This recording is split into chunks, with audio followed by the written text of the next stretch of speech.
नमस्कार दोस्तों आज के इस वीडियो में हम बात करेंगे सुशांत सिंह राजपूत की सुसाइड केस के बारे में। इस केस में आज सुप्रीम कोर्ट ने अपनी जजमेंट दी है। सुप्रीम कोर्ट ने ये केस सीबीआई को ट्रांसफ़र कर दिया है। तो मैं आपको बताऊंगा कि इस केस की क्या इम्पोर्टेंट पॉइंट्स हैं। तो सबसे पहले जो मैं आपको बताऊंगा कि मुंबई पुलिस ने क्या गलती करी। सबसे पहली गलती मुंबई पुलिस ने ये करी कि मुंबई पुलिस ने इस केस में एफआईआर रजिस्टर नहीं करी। दूसरी गलती जो मुंबई पुलिस ने करी, मुंबई पुलिस ने दूसरी गलती ये करी कि बिहार पुलिस के जो आईपीएस ऑफिसर बॉम्बे आए थे फॉर इन्वेस्टिगेशन, उसको क्वारंटाइन कर दिया। कोर्ट ने इसके बारे में ऑब्जर्वेशन ये दी है कि this shows a suspicious conduct of Mumbai police. Actually ये केस पॉलिटिकल बन गया, rather than a criminal case it become a political case for political parties.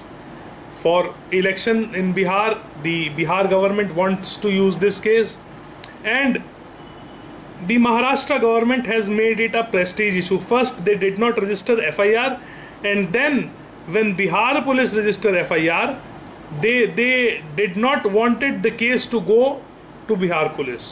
This has basically become an ego issue between the two state. तो इस case में मुख्यतः दो issues हैं। पहला इशू तो ये कि रिया चक्रवर्ती ने एक ट्रांसफ़र पिटीशन सुप्रीम कोर्ट में लगाई, जिसमें रिया चक्रवर्ती जी ने ये कहा कि बिहार पुलिस के पास जूरिसडिक्शन नहीं है केस को रजिस्टर करने की, और बिहार में जो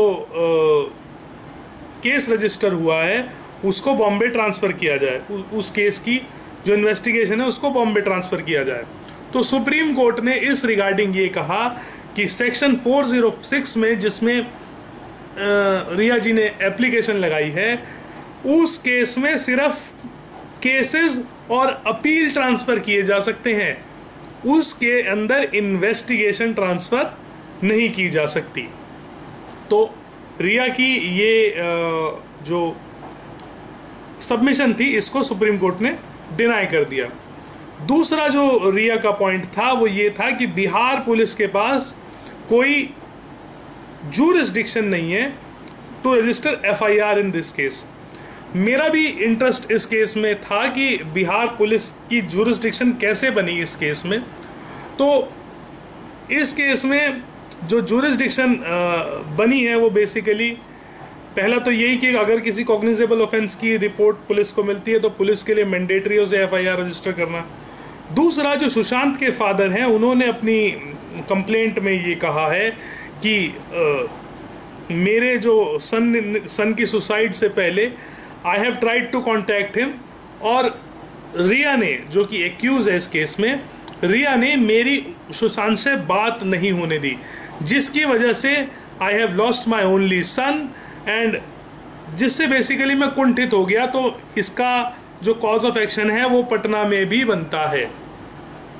इस चीज़ को कोर्ट ने भी मान लिया और ये केस की जूरिसडिक्शन बिहार में समझी गई, और फिर बिहार में एफआईआर तो रजिस्टर हो ही गई है। तो इसके बेसिस पे बिहार में एफआईआर रजिस्टर हो गई, इसी के बेस पे इन्वेस्टिगेशन हुई और इस चीज़ को सुप्रीम कोर्ट ने मान लिया। अब आती है तीसरा एस्पेक्ट इस केस में जो सीबीआई इंक्वायरी का था। तो सुप्रीम कोर्ट ने इस केस को ट्रांसफ़र कर दिया है सीबीआई को। First of all obviously Bihar government has recommended and the government of India has also accepted it. और दूसरा, सुप्रीम कोर्ट ने ये कहा कि to inspire public confidence, supreme court ने अपनी आर्टिकल 142 की पावर यूज करते हुए, which is about to do complete justice in to in any case, supreme court ने अपनी पावर को यूज किया और इस केस को सीबीआई को ट्रांसफर कर दिया। यहाँ ध्यान देने वाली बात यह है कि रिया चक्रवर्ती का सीबीआई इंक्वायरी के रिगार्डिंग कोई ऑब्जेक्शन नहीं था। उनका ऑब्जेक्शन सिर्फ ये था कि क्योंकि ये जो केस है ये इसका नेचर काफ़ी पॉलिटिकल हो गया है, तो उन्हें थोड़ा सा शंका थी कि उनके खिलाफ ये यूज़ हो सकता है। तो ये इस केस की टोटल समरी है। सीबीआई को केस ट्रांसफ़र किया है कोर्ट ने under its power of article 142।